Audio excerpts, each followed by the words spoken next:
Let me ask you something, and I want you to actually think about this, not dismiss it, not file it away under ancient superstition, and move on. Because that intellectual laziness is precisely what keeps people from understanding the most significant things that have ever happened in human history.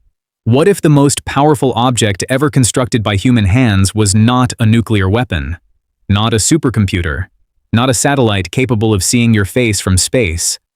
What if it was a wooden box?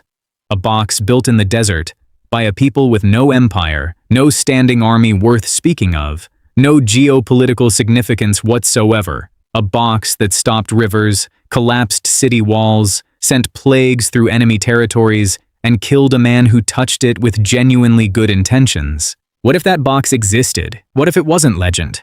What if the reason we can't find it today is not because it never existed, but because it withdrew? Because here is what I've come to understand after sitting seriously with this material. And I mean seriously, not the way a skeptic skims ancient texts looking for contradictions to confirm what he already believes, but the way an honest person approaches something that unsettles him. The Ark of the Covenant is not a comfortable subject. It does not fit neatly into the modern materialist framework. It does not behave like a relic. It does not behave like mythology. It behaves like something that was real, catastrophically, undeniably, historically real, and then made a deliberate choice to disappear. That should disturb you. And if it doesn't, if you can hear all of that and feel nothing, then perhaps the far more interesting question is not where the Ark went. Perhaps the far more interesting question is what happened to you. To understand the Ark of the Covenant properly, you have to begin at the beginning. And the beginning is not a craftsman picking up tools in a workshop. The beginning is a mountain, Mount Sinai, a place so charged with divine presence that the Israelites were forbidden from even touching its base on penalty of death. Moses ascends into cloud, into fire, into what the text describes as the very glory of God, and he stays there for 40 days and 40 nights. And in that extended, extraordinary encounter, God does not speak in generalities. He does not offer Moses a vision or an impression or a feeling. He speaks in measurements. He speaks in materials. He speaks in precise, repeatable, buildable specifications.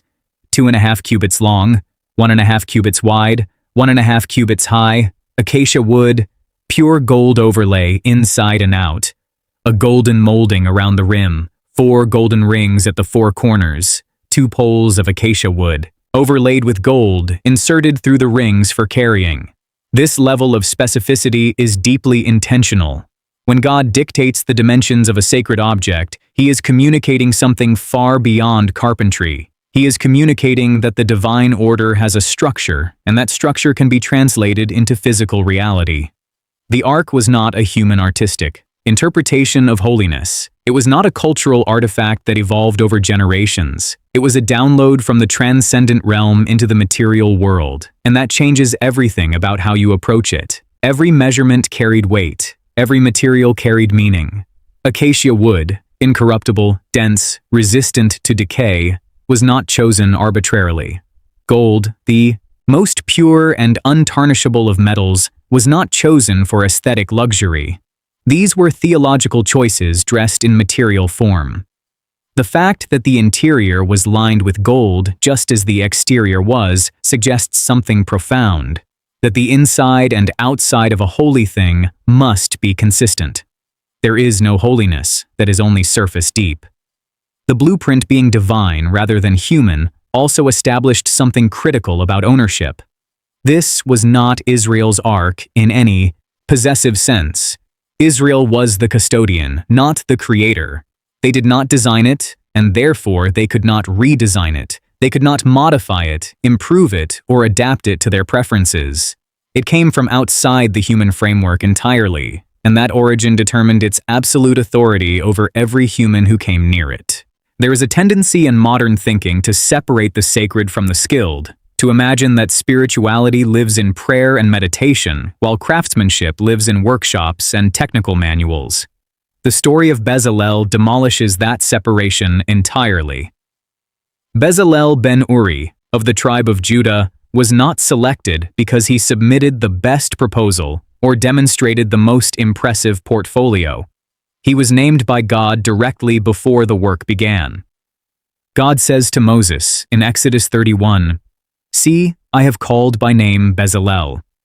That phrase, called by name, is among the most intimate and significant phrases in all of Hebrew scripture. It is the language of personal election. It is the language used when God calls individuals to specific, unrepeatable purposes. And the qualifications listed for Bezalel are extraordinary in their combination.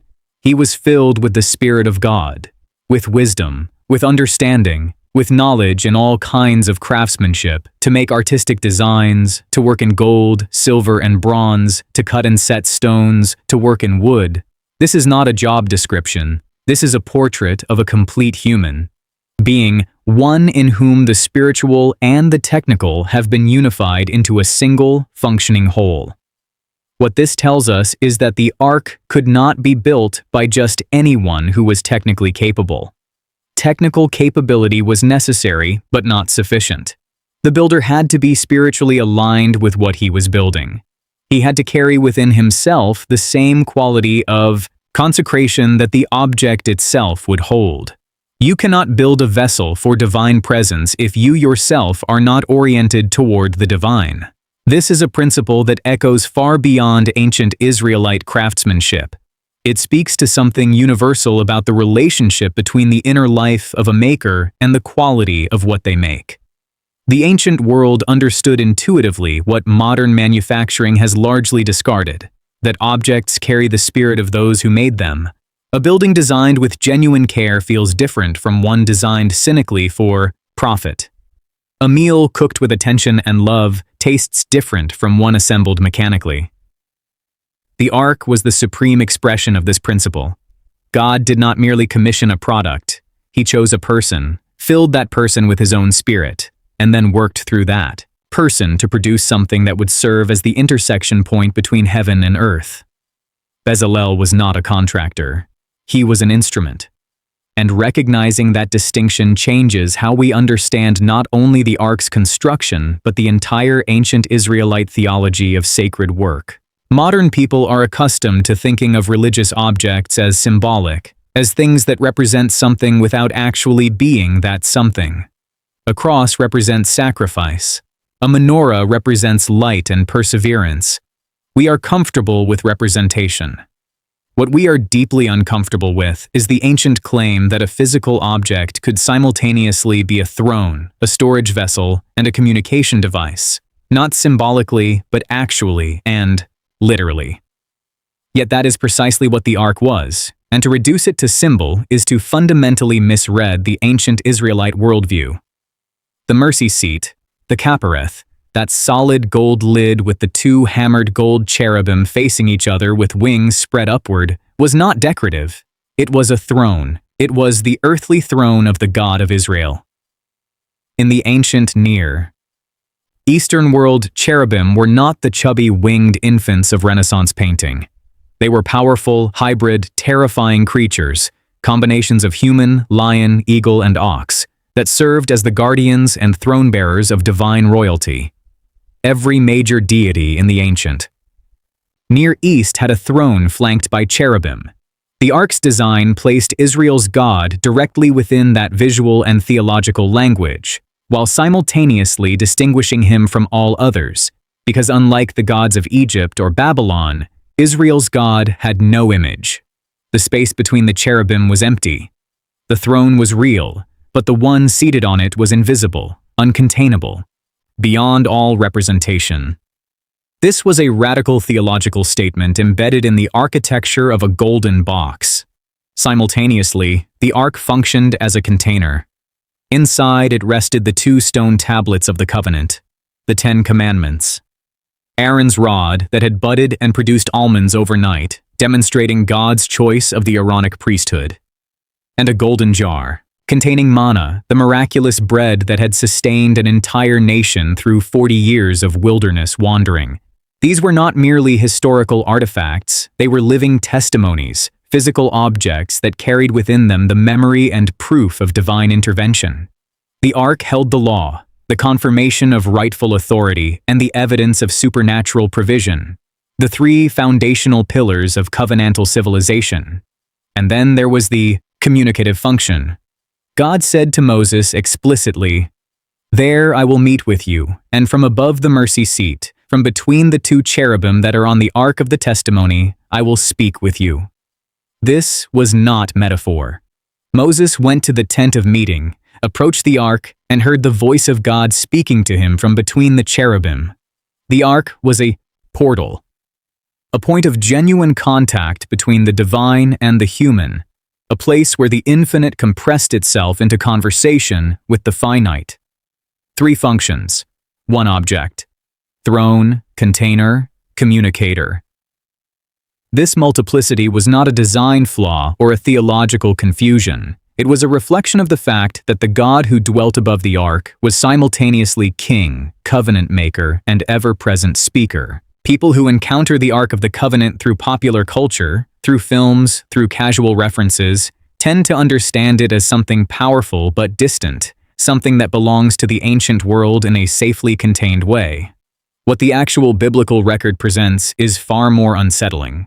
The Ark was not merely holy, it was dangerous. It was weaponized holiness, and its power did not discriminate based on human intention or political alliance. It operated according to its own internal logic, and that logic was absolute. Consider the Jordan River crossing. The Israelites stand at the edge of the Jordan at flood stage, not a trickle, not a manageable stream, but a river swollen and raging at its most dangerous. The military strategy, as given by God to Joshua, was to have the priests carrying the ark step into the water first. The moment the soles of their feet touched the water, the river stopped. It piled up, upstream in a heap, and the entire nation, hundreds of thousands of people, crossed on dry ground. The ark did not merely accompany this miracle, it preceded it. The miracle did not happen, and then the ark crossed. The ark moved into the impossible, and the impossible rearranged itself. Then Jericho, the most fortified city in Canaan. Walls so thick that houses were built into them. A city that had shut its gates and locked them against the Israelites. No siege, no battering rams, no conventional assault. Instead, the ark circled the city once a day for 6 days, carried by priests, accompanied by 7 priests blowing 7 trumpets of ram's horns. On the 7th day, they circled 7 times. The priests gave a long blast on the trumpets, the people shouted, and the walls collapsed. Not weakened gradually, not undermined strategically. They fell flat. The ark had walked around those walls 14 times, and those walls simply ceased to exist as barriers. This is the ark functioning as an instrument of military conquest, as something that could reduce the greatest architectural defenses of the ancient world to rubble through sacred procession. And then there is the Philistine episode, which is perhaps the most illuminating of all. The Israelites, in a moment of theological recklessness, bring the ark into battle against the Philistines as though it were a lucky charm, as though possessing it guaranteed victory regardless of their spiritual condition. They are catastrophically wrong. The Philistines capture the ark. But what follows is not a Philistine triumph. The ark proceeds to destroy the Philistines from within their own territory. Dagon, their god, falls prostrate before it twice, the second time losing his head and hands. The people of every city the ark is brought to are struck with devastating tumors and plague. Panic and death follow it from Ashdod to Gath to Ekron. The Philistines, having realized they are hosting something they are entirely unable to contain, load it onto a cart and send it away with gold offerings as reparation. A conquered object, a prisoner of war, returning victorious through the enemy's territory by destroying everything around it. The ark was not a weapon that humans wielded. It was a weapon that wielded itself. If the ark's power makes it seem like a divine resource that Israel could draw on, the protocols surrounding it make absolutely clear that the relationship worked in the opposite direction. The ark was not at Israel's disposal. Israel was at the ark's disposal, and the rules governing its handling were so strict, so uncompromising, and so lethal in their consequences for violation that They functioned less like religious regulations and more like the safety protocols surrounding the most dangerous substance on Earth. No one touched the ark directly, ever, under any circumstances. This was not a preference or a strong recommendation. It was an absolute prohibition enforced by death. The carrying mechanism was built into the ark itself. 4 golden rings at the 4 corners, through which 2 poles of acacia wood overlaid with gold were inserted. These poles were never removed. They stayed in the rings even when the ark was at rest in the Holy of Holies. This was not for convenience. This was a statement of perpetual readiness and an architectural prevention of direct contact. When the ark needed to be moved, the priests would take up the poles. Their hands were on wood, not gold, not the ark itself. The physical barrier between human flesh and divine object was maintained through deliberate engineering. When the ark was transported through the wilderness, it was not simply carried uncovered. It was wrapped, first in the veil of the inner sanctuary, then in badger skins, then in a cloth of pure blue, and only then placed on the carrying poles. It was hidden within layers of sacred covering, so that even the Levites who carried it could not see it directly. Only Aaron and his sons, the consecrated high priests, were permitted to wrap it, and even they could not look at the holy things without the specific coverings being in place, on pain of death. The personnel requirements were equally strict. Not all Levites could approach the ark. The Kohathites were designated as its carriers, but they could not touch it or look at it uncovered. The high priest alone could enter the inner sanctuary where the ark rested, and only once a year on the Day of Atonement, and only after extensive ritual purification, including bathing, specific garments, incense that would create a cloud of smoke to obscure the mercy seat, and blood, sacrifices. The entire system was layered protection, not to protect the ark, which needed no protection, but to protect human beings from the overwhelming, annihilating reality of unmediated divine presence. The protocols were not bureaucratic religion. They were theological physics, an acknowledgement that the uncreated infinite holiness of God and the finite, sin, corrupted nature of human beings cannot meet without mediation, without preparation, without the most careful and deliberate approach. Uzzah's death confirms this. He reached out in good faith to steady the ark when the oxen stumbled, and he died instantly. God's response to David's subsequent anger, the ark rested at the house of Obed-Edom for 3 months, during which Obed-Edom's household was blessed abundantly, makes clear that the issue was not the ark's hostility, but the violation of sacred boundary. The protocol existed for a reason, and the reason was not arbitrary. Sacred things maintained their power precisely by being treated as sacred. The moment the distinction between holy and common collapsed, something essential collapsed with it. The Ark of the Covenant is present, active, and central to the entire narrative of Israel's early history. From the wilderness wanderings through the conquest of Canaan, through the period of the Judges, through its capture by the Philistines and return, through its transport to Jerusalem by David and its installation in Solomon's temple. And then, with a silence that is almost more disturbing than any dramatic ending, it simply ceases to be mentioned. It is not destroyed on record. It is not carried off in any confirmed account. It is not hidden with any biblical farewell or documented ceremony. It is there, and then it is not there. And the silence itself becomes one of the most haunting facts in all of religious history. The last clear reference to the Ark in its proper place is during the reign of Solomon in the dedication of the First Temple, approximately 957 BC. The Ark is brought into the Holy of Holies, the priests withdraw, and the glory of God fills the temple so completely that the priests cannot even stand to minister. That is the Ark at the absolute height of its presence and power, the entire temple built around its eventual resting place, the divine glory descending to confirm its installation. And then the centuries pass.